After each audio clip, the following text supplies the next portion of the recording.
Bonjour à tous, bienvenue pour cette nouvelle chronique. Mais vous savez, comme d'habitude, une énigme d'abord à trouver qui porte aujourd'hui sur un personnage historique. Vous le savez, c'est donc à vous de jouer pour trouver cette énigme à travers plusieurs indices qui sont également à déchiffrer. D'abord, un indice général.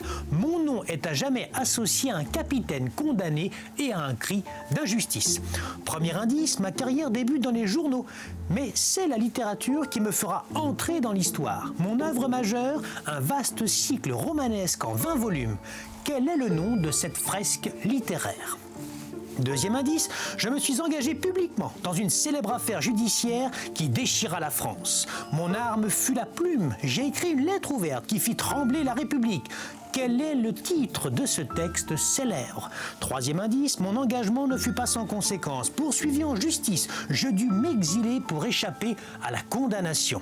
Dans quel pays ai-je trouvé asile ? Et enfin, quatrième indice, à ma mort en 1902, je fus d'abord inhumé au cimetière de Montmartre.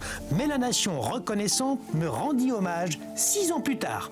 Où suis-je désormais enterré parmi les grands de la République ? Réponse dans quelques minutes. En attendant, place à la chronique du jour qui est consacrée à l'histoire du feu de Fromentine.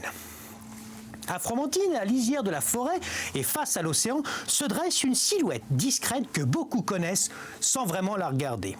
Le feu de Fromentine est pourtant l'un des symboles les plus authentiques de la Barre-de-Mont. Trait d'union entre la terre et la mer, il raconte à lui seul toute une culture maritime ancrée ici depuis plus d'un siècle.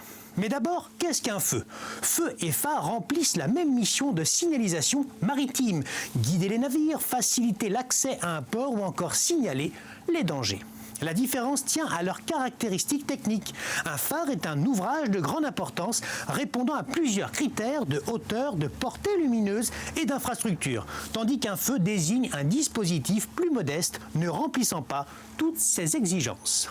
Le feu de Fromentine voit le jour à la fin du 19e siècle, selon le modèle établi par l'ingénieur Louis Reynaud. À une époque où la quasi-totalité des phares ou feux sont construits en béton ou en maçonnerie, il fait un choix étonnant. Le métal. Cette structure métallique confère alors à ce feu, véritable sentinelle de la côte vendéenne, une silhouette fine. Aujourd'hui encore, il est le seul édifice de ce type en Vendée et l'un des très rares exemples encore en fonctionnement en France. Une singularité qui lui vaudra d'être classé monument historique en 2012.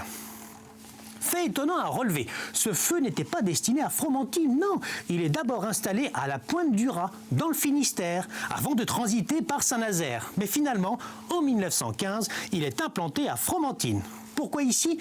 Parce que le site est stratégique et dangereux. Le goulet de Fromentine, étroit passage de 800 mètres entre le continent et l'île de Noirmoutier, est soumis à de forts courants. À cela s'ajoute le développement du trafic maritime vers Noirmoutier et l'Île-Dieu, ainsi que l'activité intense de la conserverie de sardines. Un signal lumineux fiable devient alors indispensable. Son rôle est donc essentiel, vous l'aurez compris. Sa lanterne indique des secteurs lumineux, blanc, rouge et vert, visibles jusqu'à plusieurs milles nautiques. Le blanc indique une zone sans danger. Le rouge signale un risque d'échouage à bâbord. Le vert avertit d'un danger à tribord. À l'origine, le feu fonctionnait au mazout. Chaque soir, le gardien, Monsieur Garnier, montait remplir la lampe, arrosoir de cuivre à la main. En 1939, la modernité arrive et le feu est électrifié. Plus d'un siècle après sa mise en service, le feu de Fromentine fonctionne toujours et demeure l'un des symboles patrimoniaux du pays de Saint-Jean-de-Mont. On en revient à notre énigme du jour. Le personnage à trouver était bien évidemment Émile Zola, figure majeure du 19e siècle. Journaliste de formation, il s'impose dans la littérature grâce à ses fresques naturalistes, les Rougon-Macquart, composées de 20 romans retraçant la société sous le Second Empire. Engagé dans l'affaire Dreyfus, crise politique majeure de la Troisième République, il prend fait et cause pour ce capitaine de l'armée française condamné en publiant sa célèbre lettre ouverte « J'accuse » dans l'Aurore en 1898. Pour avoir dénoncé les dérives de la justice militaire, Zola est poursuivi pour diffamation et s'exile alors en Angleterre. Il est à noter qu'à compter de 2026, le 12 juillet devient une journée nationale de commémoration pour la réhabilitation d'Alfred Dreyfus.